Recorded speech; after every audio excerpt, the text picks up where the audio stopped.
Let's mic आज का अखबार। नमस्कार, लेट्स माइक में आपका स्वागत है। आज का अखबार के साथ मैं राखी जैन। यहाँ हम आपके लिए लेकर आते हैं देश दुनिया के बड़े अखबारों और मीडिया मंचों से सबसे अहम खबरें, विचार और विश्लेषण। ब्रिटेन की सबसे बड़ी बिजली परियोजना ड्रेक्स पावर स्टेशन पर भारी आरोप लगाए हैं पर्यावरण कार्यकर्ता और ग्रीन एनर्जी उद्यमी डेल विंस ने। उन्होंने द गार्जियन में छपे अपने लेख में साफ शब्दों में कहा है, ये संस्थान हरित ऊर्जा के नाम पर प्राकृतिक जंगलों का विनाश कर रहा है और सरकार से अरबों की सब्सिडी भी ले रहा है। विंस का कहना है कि अमेरिका और कनाडा जैसे देशों के प्राचीन जंगलों से पेड़ काटे जा रहे हैं, उन्हें डीजल जहाजों में भरकर ब्रिटेन लाया जाता है और वहां ड्रेक्स स्टेशन में जलाया जाता है और इस पूरे कारनामे को ग्रीन एनर्जी का नाम दे दिया गया है। अब तक इस प्रक्रिया में 300 मिलियन यानी 30 करोड़ पेड़ जलाए जा चुके हैं। वे लिखते हैं, लकड़ी जलाने से कोयले से भी ज्यादा कार्बन डाइऑक्साइड निकलती है, लेकिन इसे सरकारी आंकड़ों में शून्य उत्सर्जन बताकर छिपा दिया जाता है। लेख में यह भी कहा गया कि ड्रेक्स को अब तक लगभग 1 लाख करोड़ रुपए की सब्सिडी मिल चुकी है और अब वो 1.8 बिलियन और मांग रहा है। डेल विंस ने संसद, विपक्ष और पर्यावरण कार्यकर्ताओं से अपील की है कि वे इस धोखे को बंद कराएं। उनका मानना है, जितनी रकम ड्रेक्स को दी जा रही है, उतने में हम सौर और पवन ऊर्जा के स्थायी प्रोजेक्ट खड़े कर सकते हैं जो सच में जलवायु के लिए लाभकारी हों। उनकी अंतिम चेतावनी थी, हरित ऊर्जा का सपना जंगलों की राख पर टिका नहीं हो सकता। द न्यूयॉर्क टाइम्स में छपे एक लेख में सांस्कृतिक समीक्षक यूनी होंग ने लिखा है, अगर दुनिया ये समझना चाहती है कि दक्षिण कोरिया में जनसंख्या इतनी तेजी से क्यों घट रही है, तो जवाब टीवी पर था, के ड्रामा में। यूनी होंग दक्षिण कोरिया में पली बड़ी है और कहती हैं, भले उन्हें खुद के ड्रामा ज्यादा पसंद ना हो, लेकिन इन धारावाहिकों ने सालों से एक बात चुपचाप कहनी शुरू कर दी थी कि दक्षिण कोरिया का युवा वर्ग शादी और बच्चों से दूर जा रहा है और इसकी वजह बेहद गहरी हैं। लेख में यूनी होंग ने एक जरूरी सवाल उठाया है, जब सरकारें बच्चों के लिए नकद प्रोत्साहन, छुट्टियां और तमाम स्कीमें दे रही हैं, फिर भी जन्म दर क्यों गिर रही है? दक्षिण कोरिया में आज हर महिला औसतन सिर्फ 0.75 बच्चे जन्म दे रही है, दुनिया में सबसे कम। लेख में एक दिलचस्प बात कही गई है, के ड्रामा की 90% से ज्यादा स्क्रिप्ट महिलाएं लिखती हैं और इन कहानियों में जो दर्द, दबाव और अकेलापन दिखता है, वो दरअसल उसी सामूहिक बेचैनी का आईना है जो कोरियाई समाज के भीतर पल रही है। यूनी होंग के मुताबिक ये सीरियल सिर्फ मनोरंजन नहीं है, ये एक तरह की सांस्कृतिक चेतावनी है, ठीक वैसे ही जैसे पुराने जमाने में साहित्यकार सत्ता और समाज को आईना दिखाते थे। उनका कहना है, अगर दुनिया इस गिरती जनसंख्या दर से कुछ सीखना चाहती है, तो के ड्रामा को हल्के में नहीं लेना चाहिए, क्योंकि कई बार असली सवाल वही होते हैं जिन्हें हम मनोरंजन कहकर टाल देते हैं।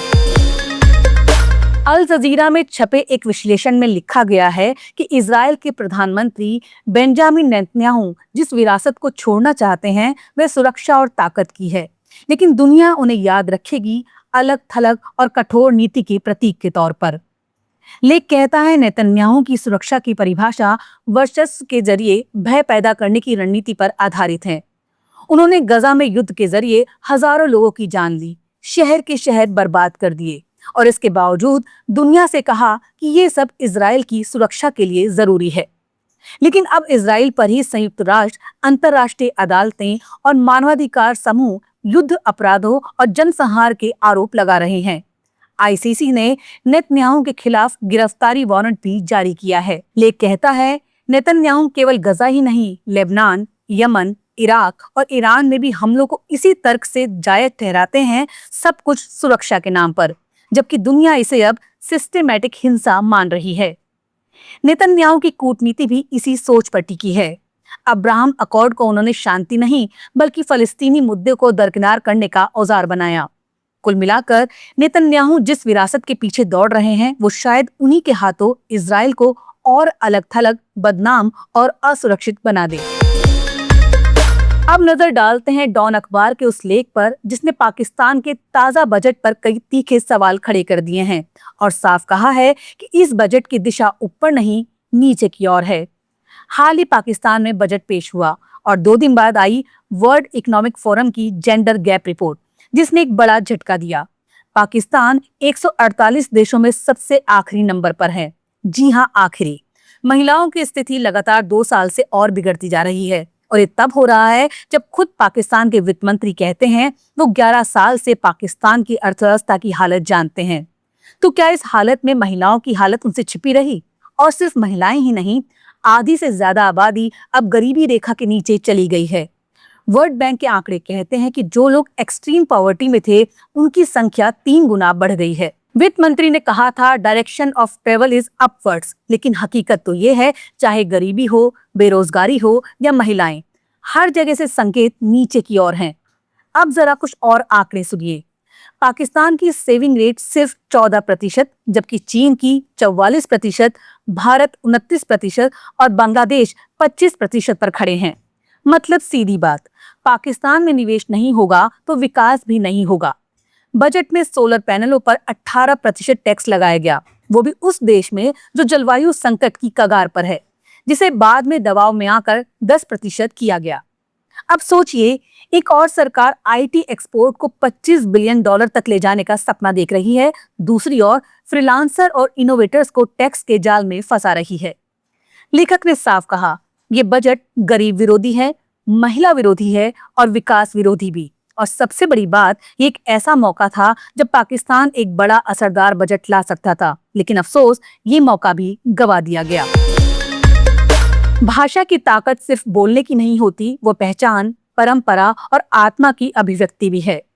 जनसत्ता के एक संपादकीय में गृह मंत्री अमित शाह के इस बयान को आधार बनाया गया है, जिसमें उन्होंने कहा, आने वाला समय भारतीय भाषाओं का होगा और अंग्रेजी बोलने वाले शर्मिंदा होंगे। अब ये सिर्फ एक भाषण नहीं, बल्कि भाषा नीति को लेकर एक अहम राजनीतिक संकेत है। संपादकीय मानता है कि आजादी के बाद जिस उम्मीद से हिंदी को राष्ट्रभाषा बनाने की कोशिश हुई थी, वो कई वजहों से अधूरी रह गई। दक्षिण के कुछ राज्यों में आज भी इसका विरोध देखा जाता है, लेकिन साथ ही ये भी सच है कि ज्ञान, विज्ञान और न्याय से लेकर बाजार तक हर जगह अंग्रेजी का वर्चस्व बना हुआ है। ऐसे में जनसत्ता सवाल उठाता है, क्या भारतीय भाषाएं इस कंपटीशन में टिक पाएंगी? और अगर टिकना है तो राष्ट्रीय शिक्षा नीति को जमीन पर उतारने के लिए क्या भारतीय भाषाओं को संसाधन मिल रहे हैं? लेख जोर देता है कि भारतीय ज्ञान परंपरा को समझने और बचाने का जरिया हमारी अपनी भाषाएं ही हैं, और ये काम अब सिर्फ भावनाओं से नहीं, एक ठोस रणनीति से ही मुमकिन है। यानी अब भाषण नहीं, योजना चाहिए, वरना भाषाओं का यह सांस्कृतिक सपना सिर्फ मंचों तक सिमट कर रह जाएगा।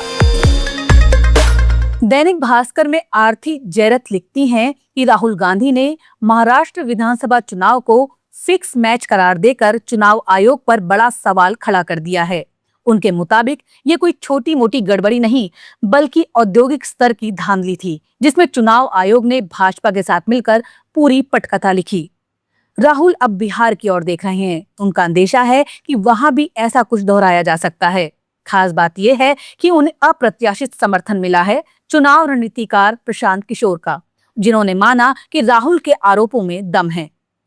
जरत लिखती है कि बिहार में इस बार विपक्ष पूरी तैयारी के साथ मैदान में उतर रहा है। कांग्रेस की टीम पहले से राज्य में डटी हुई है और राजद के कार्यकर्ताओं के साथ मिलकर मतदाता सूची, बूथ स्तर और ईवीएम सुरक्षा तक हर पहलू पर पैनी नजर रख रही है। प्रशांत किशोर की टीम भी डेटा प्रबंधन में पहले से दक्ष मानी जाती है। जैरत के मुताबिक अगर बिहार चुनाव में कोई भी अनियमितता होगी तो चुनाव आयोग को इस बार जवाब देना ही होगा। राहुल गांधी पहले ही महाराष्ट्र में वोटिंग डेटा में अजीब उछाल और मतदान रिकॉर्ड तक पहुंच पर रोक जैसे मुद्दे उठा चुके हैं। संकेत साफ है, बिहार में इस बार सिर्फ वोट की नहीं, सिस्टम की साख की भी परीक्षा होगी। आज का अखबार में आज इतना ही। अगली रिपोर्ट में फिर मिलते हैं एक नई कहानी, एक नए सवाल के साथ।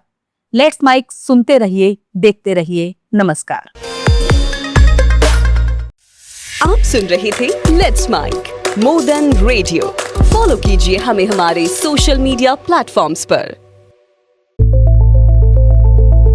It's time for news. It's time for more than radio. Presenting the first radio news app, Let's Mic. Let's Mic, a news-based app on your phone where you get to watch and listen news, talk shows, interviews, radio show podcasts. On Let's Mic, you get all relevant information of TV, print, radio, podcast, and digital. Let's Mic talks about every segment of life.